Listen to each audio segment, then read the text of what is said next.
जय हिंद साथियों, स्वागत है हमारे YouTube चैनल बिहार सर्वे इन्फॉर्मेशन में। तो आज हमारे पास जो एक पेपर कटिंग है जो कि आप देख रहे हैं, ये दैनिक भास्कर का है और 16 तारीख जो कि आज है।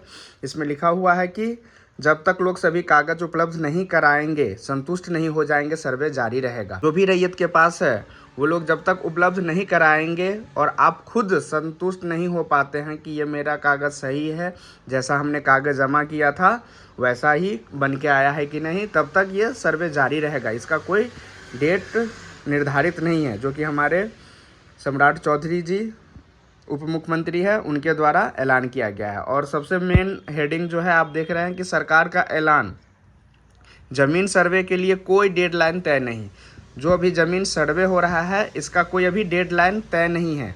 पहले था कि 1 साल के अंदर ख़त्म करना है, जो नीतीश जी हमारे सीएम हैं उनके द्वारा बोला गया था कि जुलाई 2025 तक कंप्लीट हो जाएगा, बट इनके द्वारा ये स्टेटमेंट आया है कि अभी ऐसा कोई डेडलाइन तय नहीं है। इसमें सबसे आगे का जो लिखा हुआ है कि ज़मीन सर्वे को लेकर लोगों में मची अफरा तफरी के बीच राज्य सरकार ने बड़ा ऐलान किया है।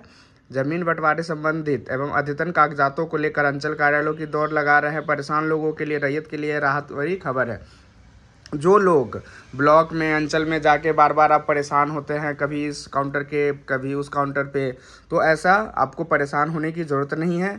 आप आराम से जिस दिन टाइम मिले उस दिन आप जाके काम करा सकते हैं। उसमें मतलब ज़्यादा धरफराने की, ज़्यादा पैनिक होने की ज़रूरत नहीं है। फिर उसमें लिखा हुआ है कि राज्य के उप मुख्यमंत्री सम्राट चौधरी जी ने कहा है कि लोगों की संतुष्टि तक सरकार सर्वे जारी रखेगी। मतलब जब तक आप संतुष्ट, आपका डॉक्यूमेंट्स क्लियर नहीं हो जाए, इसके लिए भी है कि इसमें 3 बार आपको दावा आपत्ति का समय दिया जाएगा। उस दावा आपत्ति के दौरान आप उस पर अगर संतुष्ट है तो आगे की प्रक्रिया में जाएगा, वरना फिर आप उस पर क्लेम कर सकते हैं। तो इसके लिए भी ये ऐसा मन में मत सोचिए कि मेरा कागज़ अगर नहीं है या मेरा कोई डॉक्यूमेंट्स कम है तो उसका काम नहीं होगा। काम सबका होगा और सही से काम होगा। आपको पैनिक होने की ज़रूरत नहीं है, न ज़्यादा भाग दौड़ करने की ज़रूरत है। ज़मीन संबंधी कागजातों को सर्वे कार्यालयों में ऑनलाइन या ऑफलाइन जमा करने की कोई कट ऑफ डेट तय नहीं है। यहाँ साफ साफ लिखा हुआ है कि ऑनलाइन और ऑफलाइन, जो इस बार सर्वे फॉर्म है वो ऑनलाइन भी जमा होता है और ऑफलाइन भी जमा होता है। तो इसका की कोई कट ऑफ डेट तय नहीं है। मतलब अभी आप 1 महीना में हो, 2 महीना में हो, 3 महीना में हो, जब तक हो, बट कोशिश करना है कि अगर आपके पास डॉक्यूमेंट्स अवेलेबल है तो फिर वेट नहीं करना है। आपके पास अगर कोई चीज़ में डॉक्यूमेंट्स में कमी है तब उसको आप आराम से निकालने का कोशिश कीजिए, उसको सुधरवाने का कोशिश कीजिए। बट अगर आपके पास डॉक्यूमेंट्स है तो कोशिश करें कि आप जितना जल्दी हो सके आप जमा कर दें, ताकि जो सर्वे कर्मी है वो भी अपना आगे का, क्योंकि हर एक चीज़ का काम के बाद कोई नेक्स्ट चरण, नेक्स्ट प्रक्रिया ऐसे है, तो उसमें आप डॉक्यूमेंट्स अगर आपके पास है तो जमा कर दें। बाकी आगे लिखा हुआ है कि सर्वे प्रदेश में ज़मीन विवाद खत्म करने के लिए किया जा रहा है। मतलब सर्वे जो है वो प्रदेश में ज़मीन विवाद समाप्त करने के लिए किया जा रहा है, न कि उसको बढ़ाने के लिए। राज्य के लोग ये समझे परेशान नहीं। सीएम ने कहा था जो सर्वे जुलाई 2025 तक पूरा करे।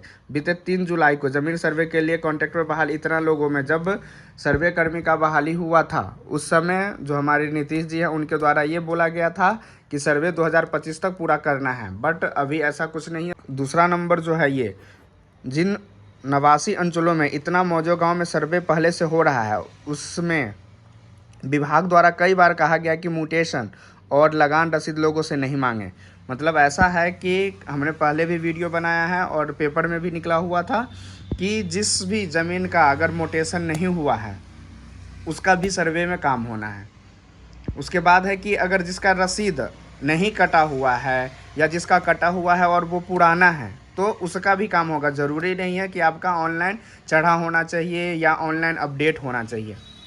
आपका जो भी रसीद कटा हुआ है, कितना भी पुराना हो, उसको सर्वे में लगाना है और उसके बदले आपका सर्वे में काम होगा। ऐसा नहीं है कि आपका रसीद पुराना है तो आपका काम नहीं होगा, अगर म्यूटेशन नहीं हुआ है तो काम नहीं होगा। काम सबका होगा, चाहे उसका म्यूटेशन हुआ हो या नहीं हुआ हो। आज का यही इम्पोर्टेंट न्यूज़ था जो कि हमने आपको पढ़ के बता दिया है। वीडियो देखने के लिए धन्यवाद।